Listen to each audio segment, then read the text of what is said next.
voici 4 points qui peuvent vraiment aider à éviter la séparation.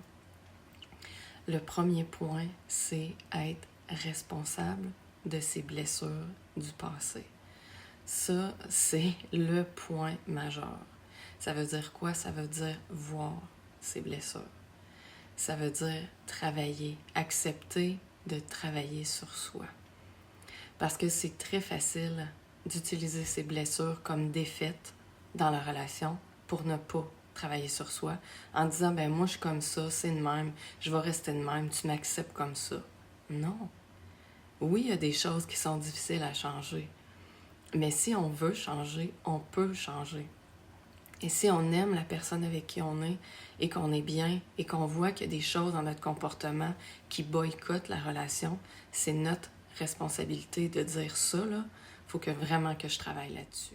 Et malheureusement, à la place très souvent de faire la paix avec son passé et de faire le travail que ça demande, la plupart des gens vont se réfugier là-dedans comme un genre de comportement naturel normal et ça va terminer la relation parce qu'à un moment donné, il y en a un des deux ou les deux qui en pourra plus parce que ça va être invivable.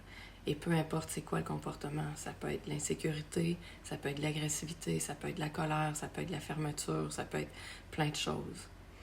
Mais oui, c'est pas le fun de se voir. Et oui, d'observer son ego, sa personnalité, pour moi c'est la même chose, et de dire, ok, ça là, ça me fait du mal et ça fait du mal aux autres autour de moi. Et si j'ai envie d'avoir une belle vie, c'est ma responsabilité de le faire. Et de toute évidence, je souhaite que la personne avec qui vous êtes le fasse aussi. Parce que les deux, on a des choses à changer. C'est pas juste vous, c'est pas juste l'autre, c'est les deux. Le point suivant, le point numéro 2, c'est accepter de s'ouvrir à une communication saine. Accepter de parler. Si vous ne parlez pas à l'autre personne, elle ne peut pas le savoir. Très souvent, je vois que les gens en relation vont en parler à leur mère, à leur père, à leur frère, à leur sœur, ou whatever, à leurs meilleurs amis, mais ils ne vont pas en parler à leur partenaire. Si on n'en parle pas à la personne qui est la plus intéressée par le sujet, qui est la personne avec qui vous êtes en relation de couple, il y a bien des chances que ça tourne au vinaigre puis que ça tourne en rond. Il faut en parler. Et très souvent, je sais, les gens ont peur de blesser, ils ne savent pas comment le dire, ont peur de se rabaisser, de se mettre en dessous de l'autre personne, d'être jugé ou d'être critiqué ou que l'autre personne dit, le pointe du doigt ou dit « Ah, je te l'avais dit, je savais qu'il y avait telle affaire. » Mais si vous êtes dans une relation comme ça, c'est sûr que vous n'allez pas arriver à vous en sortir. Il faut qu'à un moment donné, les égos se tassent un peu, qu'on diminue comme notre ego puis qu'on accepte d'être dans l'ouverture, dans la bienveillance et de communiquer avec gentillesse à l'autre personne et d'essayer de vraiment comprendre son point de vue et que vice-versa, l'autre comprenne notre point de vue.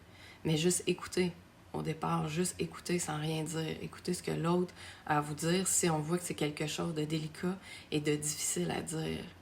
On zip notre bouche puis on écoute comme il faut. Puis après, quand ça sera notre tour, on parlera, mais pour vraiment saisir les nuances, il faut avoir une belle présence. Et souvent, c'est ça qu'on n'a pas. Les gens, des fois, attendent juste de dire leurs mots, puis ne sont pas vraiment dans la présence et dans l'écoute. Tout ce qu'ils veulent, des fois, on va dire comme ça, c'est de striker l'autre, puis d'avoir des points. On n'est pas en compétition. Si c'est comme ça que vous communiquez dans votre relation, il y a bien des chances que ça ne fonctionne pas et que vous en allez vers une rupture. Juste changer la communication, ça peut permettre à des couples de perdurer pendant vraiment longtemps et de ne pas se séparer. Parce que la communication, ça existe pour une raison, comme je le dis souvent, et ça permet d'échanger de façon saine quand on y arrive et de vraiment comprendre des choses que des fois, la personne n'a jamais arrivé à dire parce qu'elle n'a pas été écoutée ou parce qu'elle pensait qu'il n'y avait pas l'espace pour le dire ou il n'y avait pas le respect ou l'ouverture. Si vous permettez ça, c'est sûr qu'il y a plein de choses qui vont changer. L'autre point, c'est accepter de sortir de ses peurs. C'est vraiment lié à toutes les blessures que j'ai nommées au début, mais très souvent, les gens n'osent pas parce qu'ils ont peur de perdre l'autre. Ont peur de blesser, ont peur de ci, ont peur de ça, ont peur de vivre leur vie, ont peur d'être eux-mêmes, ils sont pris dans toutes sortes d'habitudes. Et sortir de nos habitudes quand on est dans une vie de couple, même des fois depuis 1 an ou 2, il y a déjà souvent plein de petites choses qui se sont installées, qui sont devenues des habitudes. Et de sortir de ça, ça demande du courage. Et de voir qu'est-ce qui pourrait être mieux dans notre relation, comment nous, on pourrait changer, peut-être comment l'autre aussi, et ensemble, essayer de trouver des avenues. Et il faut toujours démarrer par soi-même. Il ne faut jamais attendre que « Ah, ben si l'autre le fait, moi, je vais le faire. » Puis non, ça, c'est de tourner en rond. On commence par soi, on a le courage, puis on dépasse nos peurs, puis on dit « Moi, je veux changer, je veux que ça s'améliore, et je vais être l'exemple que je veux voir arriver dans ma relation de couple. » Je ne vais pas attendre que ça vienne nécessairement de l'autre. Et très souvent, il y a plein d'insécurités, plein de peurs. Et ça peut être lié à l'argent, ça peut être lié aux enfants, ça peut être lié à la sexualité, ça peut être lié aux sorties, à la façon qu'on vit, à la façon qu'on s'alimente. Ça peut être lié à plein de choses dans notre mode de vie ou dans notre art de vivre qu'on n'ose pas changer. Ça peut être lié à vraiment beaucoup de choses. Et ça, il y a souvent des peurs et de l'insécurité derrière ça qui nous empêchent de changer, d'avancer, de modifier, qui font en sorte qu'on pourrait être tellement mieux dans notre vie, mais qu'on ne le fait pas parce qu'il y a des peurs qui nous retiennent, et notre vie amoureuse serait vraiment mieux.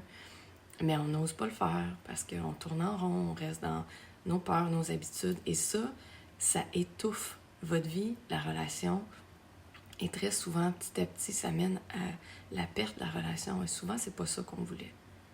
Une chose aussi qu'il faut se rappeler, c'est que quand on entre en relation avec quelqu'un, on entre en relation avec un être en entier. Donc, on est en relation avec quelqu'un qui a une histoire, qui a un passé, qui a eu ses challenges, qui a ses blessures. Et ça, il faut l'accepter. Mais il faut être bien aussi là-dedans. Je veux dire, il faut accepter qui est la personne. Si en partant, on n'est pas bien, comme je le dis souvent dans des vidéos, ça ne sert à rien d'espérer que la personne change. Mais évidemment, personne n'est parfait. Et quand on est en relation avec quelqu'un avec qui on est quand même bien, mais qu'à un moment donné, on se dirige, après un bon moment peut-être, vers une rupture, il faut se rappeler de ça. On ne peut pas changer à la place de la personne. On ne peut pas faire le travail à sa place. Et elle ne peut pas le faire à notre place. Par contre, on peut l'accompagner. On peut être là pour la personne. On peut accepter qui elle est, son passé, ses challenges, tout ce qui l'habite. Et tendre la main et être bienveillant. Ça, on peut le faire. Et ça, c'est souvent ce qui manque dans bien des relations.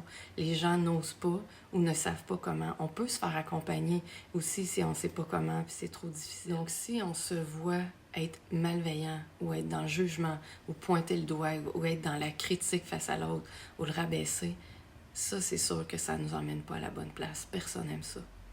Mais si on est dans la bienveillance, dans l'écoute, dans la compréhension, dans l'ouverture, ça, oui. Accompagner quelqu'un, oui. Tout le monde aime ça quand on en a besoin. Et ces choses-là que je vous partage, ça semble simple, mais ça demande souvent de l'énergie, de la volonté, du courage. Mais ça peut être aussi très simple pour des gens qui sont prêts à le faire. Ça peut demander même 3 fois rien, dépendamment de où on en est dans notre relation. Donc, il faut savoir que c'est possible, que ce n'est pas peine perdue, mais que ça prend 2 individus qui veulent aller dans la même direction pour que ça aille mieux dans une relation de couple. Sinon, évidemment, comme je le disais, ça va tourner en rond, puis il y a bien des chances qu'on finisse par être dans une rupture, si on était déjà proche de la rupture. Donc, si c'est ce que tu vis, que c'est difficile, que dans ta relation de couple, vous aimeriez t'accompagner ou que tu aimerais t'accompagner à avoir peut-être une meilleure vision, peut-être plus claire, une meilleure compréhension de ce qui se passe et avoir des outils ou des trucs ou une façon d'être qui serait différente. C'est mon métier, écris-moi. Ça va me faire plaisir de t'aider à travers ça. Et s'il vous plaît aussi, je vous invite à liker et à partager la vidéo qui pourrait aider des gens qui vivent une situation peut-être proche d'une rupture présentement. Bye, bonne journée.